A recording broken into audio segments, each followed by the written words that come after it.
Välkommen allesammen! This video is a follow-up to my masterpiece Cringe Pagan series, the last episode. You know, I always laugh about the people who make offerings to the gods in their altar in their bedroom. According to all the sources and traditions from pagan times, these sacrifices needed to be out in nature, or at the very least a temple out in a sacred place in nature. A burial mound, a grove, a horgr, sacred space. It needs to be left in a place where the gods and spirits can get to it. They're not going to get to it if it's in your bedroom and then flush down the toilet the next day. However, the people doing these indoor offerings are not all wrong. There actually are a few instances where, according to the later on Scandinavian folk tradition, that you actually could give offerings inside your home.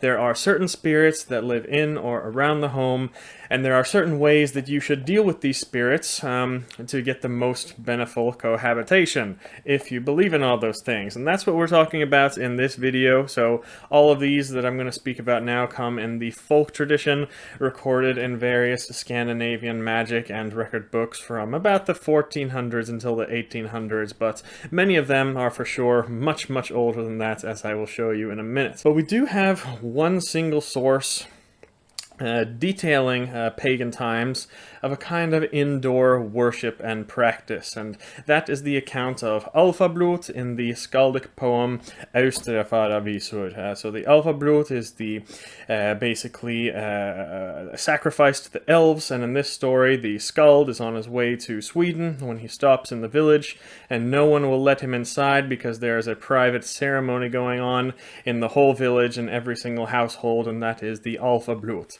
That's the only one we have of any kind of indoor, ritual or religious practice or worship or things like that. But in the folk tradition, we have a lot more. We basically have a few different types of spirits that live in or around the home or farmstead. That is things like the Tumte, the vette, the nisse, the Spiritus, and the bjära. Now the tomte, vette, and nisse, they are pretty much the same thing. They're called tomte more in Sweden, nisse more used in Norway and Denmark. Now these words are often translated into English as elves, just because that's what they're supposed to look like. These are supposed to be little short bearded gray men that wear a red or a gray cap. But this is actually a very, very wrong translation, and the elves really have nothing to do with these spirits. The bullvette, however, is one of the folk tradition spirits that have some sources suggesting that they were connected to the ancestral spirits in some ways, living in rocks or burial mounds on the property nearby. But other than that, there is very little connecting these other spirits to dead ancestors. You see, elves, they live in hills or burial mounds or sacred places in nature, and they're responsible for the health of the descendants and family in the area mostly. The tomte and the nisse live on the property, and they are more connected to bringing good luck and wealth to the entire farmstead. Now, specifically where they are said to live is inside the house, in some dark corner or basement. They can also be in a small spot in between the oven and the wall, and it can also live out in the barn or shed, especially near where the firewood is kept. Sometimes, though, the tomte can be said to take the form of a snake, which is why snakes around the homestead in the Scandinavian tradition were often fed and kept alive around the area and respected, not as a pest and shooed away.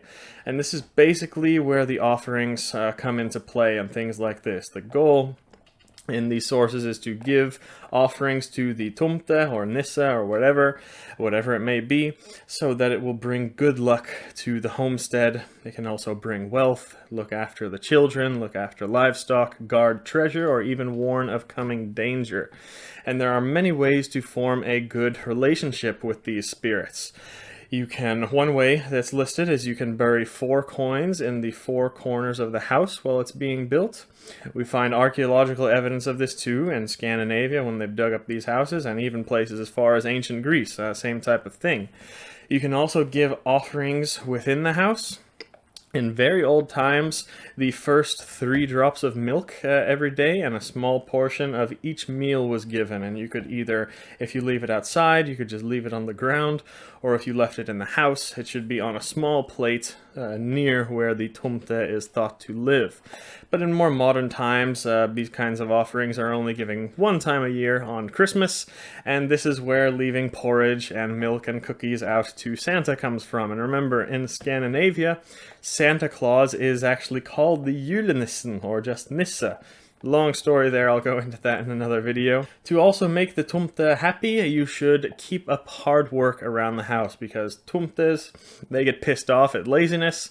They also get pissed off at foul language, and they also are said to get pissed off at change, so it's always a good idea to uphold tradition and not make any big changes to the interior design or the landscape around the homestead. If you don't have a tomte guarding the house, you can acquire one by doing things like standing out at a crossroads or mill. One tradition lists to go out to a crossroads 3 Thursday nights in a row and shouting out the word tomte. It will show up on the 3rd Thursday, and then you can say what you will be offering to pay him if he wants to come back and look after your home and guard over it as the tomte. There are quite a few rituals like this to get a tomte. I'm not going to go into all of them. But as you can see, most spells or rituals taking place on Thursday nights or Thursday nights. We are sure there's tons of these in the folk tradition, and we're sure that it can be dated to pagan times with relatively good certainty. Then the next spirit we have is the Spiritus. It's a Latin word, but we think it may also derive from the Old Norse word spotta or spia, or even further back at Proto-Germanic spivana, meaning spit or saliva. It's also a possible reference to the Norse gods in the Eddas, like when they create life to a spiritual being with some saliva. The most documented example of this is Kvasir and his mead of poetry, that some of you may know that tale. Interestingly enough, this is one way that you can actually feed and give offerings to the Spiritus as well.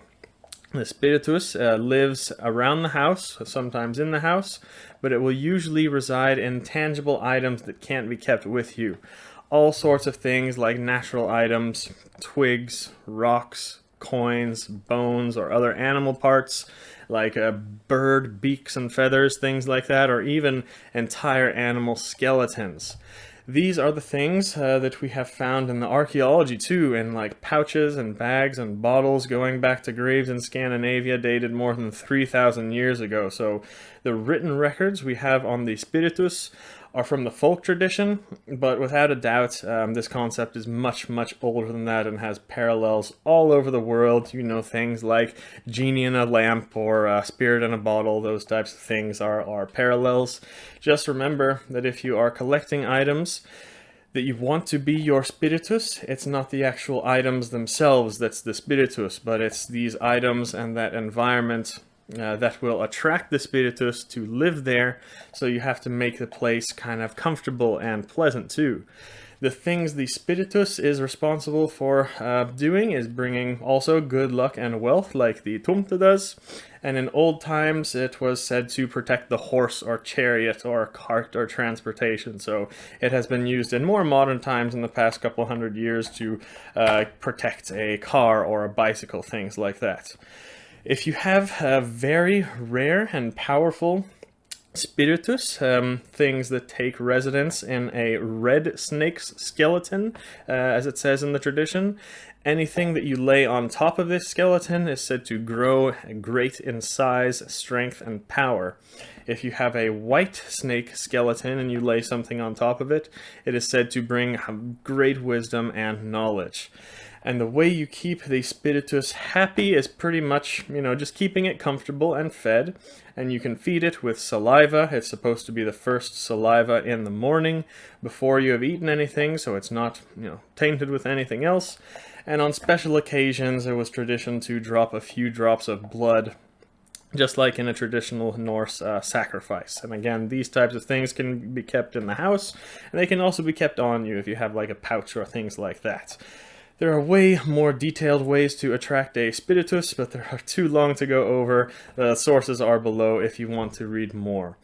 Next we have the bjära, or sometimes called the Bessem. Now these spirits can also live on the home or property, but they typically take up residence inside a round ball, a doll, or a statue, and that's why some of these things were made illegal in Scandinavia in the 1300s. It's because they could have been perceived as pagans worshipping their gods as idols. But important to say, the bjära is not a god. It's a spirit, and it seems from the sources at least that it can be a wide variety of different spirits, and they can bring many different things like luck or health or protection, depending on exactly what spirit has been attracted to it. These seem like the hardest to attract, or at least keep that spirit in the doll or statue where it takes residence. It can sometimes take residence there for just a little bit of time, as is believed in the rest of the world too with these types of things, that gods or spirits can come live in statues for some time. There are records of a few rituals, and most of these are very intricate and can even take years to do, and they are much more sinister in nature than the Tumte or Spiritus. So I would prefer the first two I mentioned, but again, if you do want to look into those rituals, the sources will be below. But I'll give you one last way to kind of have a good relationship with the household spirits in general. Now this includes all the ones I spoke about, but also elves and landvetter and nature spirits, and maybe even gods if you are lucky enough to be graced with their presence. At a feast, at least one time a year, it's supposed to be held. In Swedish it was called the gestabud. You know, in old times they would say the purpose was to stay in good terms with the old powers, whatever that may be. You have a feast, traditionally at Christmas, but in pagan times it would have been at the vette, Bloot, or Jul. You would eat and sing and make merry times and tell tales of whatever spirits you want to invite. And telling tales of the spirits or more deities or ancestors, that's the way of keeping those memories alive and keeping their spirit alive in order to attract them back to you, for example. Then you invite the spirits to dine with you. And when you're finished eating, you leave the food out on the dinner table overnight. So don't clean it up. You have to leave it there till the next morning so the spirits get a chance to enjoy the meal too. This is the only kind of thing that I can see a connection to the saga account of the pagan Alpha Bloot and Austrfararvísur, and one other source, I forget what it was, but see my video I did on the elves, that'll be below too. Yeah, you get the point. Apparently there are some ways that offerings can be left inside the house for certain spirits. I just made that video so that you can tell the difference. Sorry, Odin is not coming to take your offering of a sandwich in your bedroom to help you out with a job interview, okay? If you do want to make a sacrifice to Odin or any of the other main gods, there are ways to do that. But yeah, if you're leaving an offering inside the house, there are only certain spirits that was done for according to the tradition. Now at least you can see the difference. If you do want to do it, you know how to do it the most effectively, if you do believe in all that stuff, but that's just people's individual beliefs. But that's all I have to say for today. Hope you enjoyed. Vi ses nästa gång.